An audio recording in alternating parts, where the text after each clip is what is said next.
Masayang araw po mga ka-PL. Dahil sa pagiging sikat ngayon ni NBI Director Matibag, mga kababayan, di ba guys, siya po halos ang nakikita natin ngayon sa mga mainstream media, pinag-uusapan ng ating mga kababayan at higit sa lahat, kinaiinisan po ng mga kaibigan nating DDS.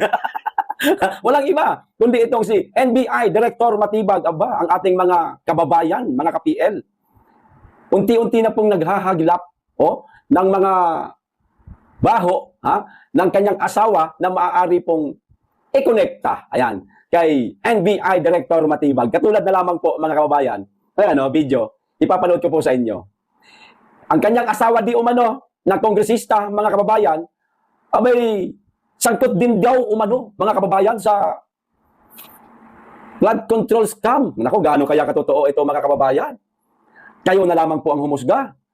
Mga kadistrito ng asawa ni NBI Director Matibag. Kung mapanood nyo po itong video na ito ipapanood ko po sa inyo, paki-confirm naman po, paki-comment kung totoo ba na nangyayari ito sa distrito ng asawa ni NBI Director Matibag. Okay, para malaman po namin ang katotohanan. So, ito na po ang video, panoorin po natin mga kababayan. Mga kababayan, balik tayo sa flood control. Baka makalimutan, puro sila fishing expedition sa impeachment. This time, puntahan natin ang Lone District ng San Pedro City, Laguna. Mga matibay daw ang mga opisyal dito at ang asawa nito.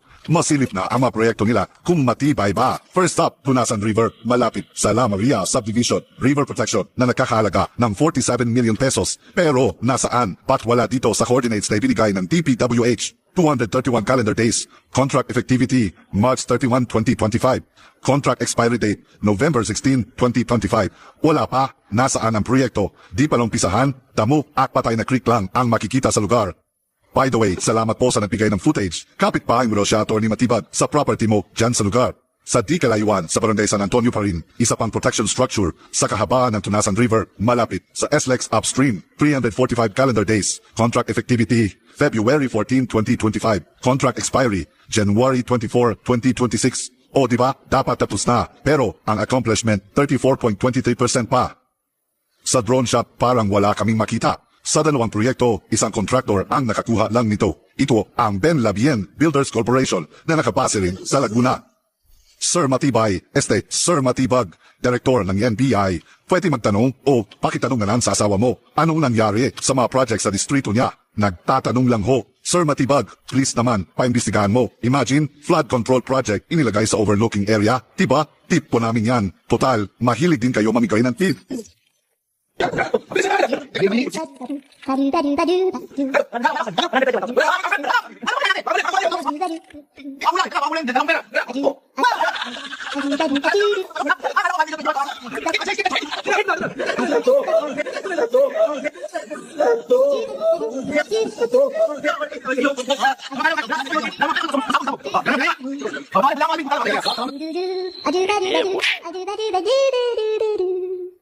O di ba, mga kababayan, flood control scam pa rin po.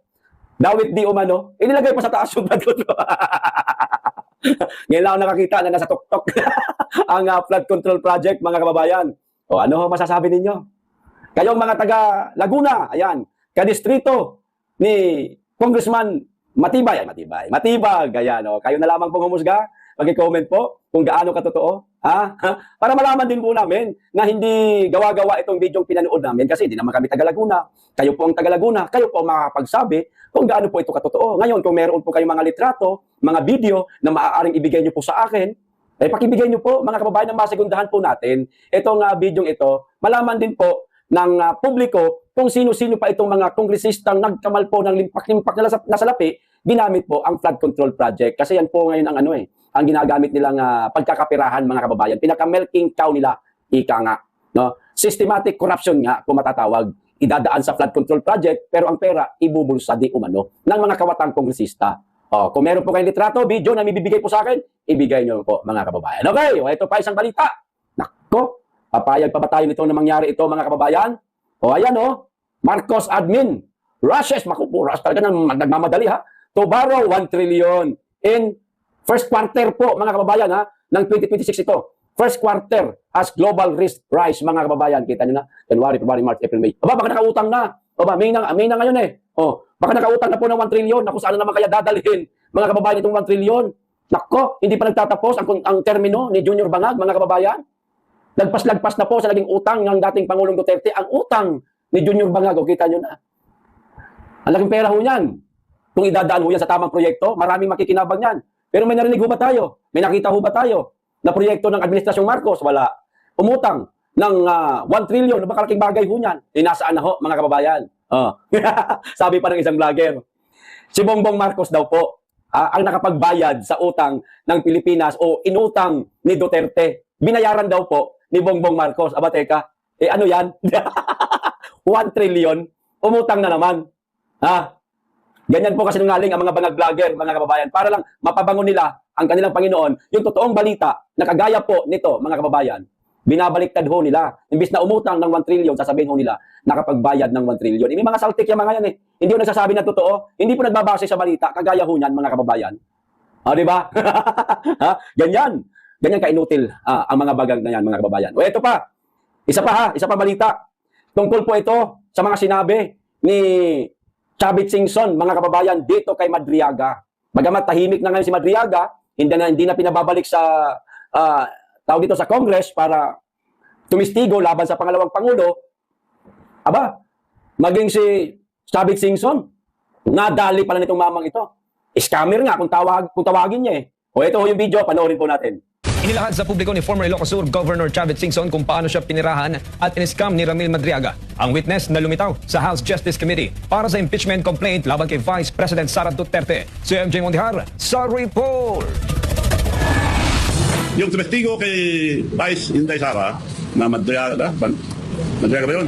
Professional scammer yun. Diniscam din ako rito, hinuli ko, pinakulong ko nga eh. Hindi raw nakaligtas kay Ramil Madriaga ang negosyante at dating Ilocos Sur Governor na si Luis Chavit Singson. Sa isang press con, sinabi ni Singson na sa Aquino administration raw siya nadali nitong si Madriaga.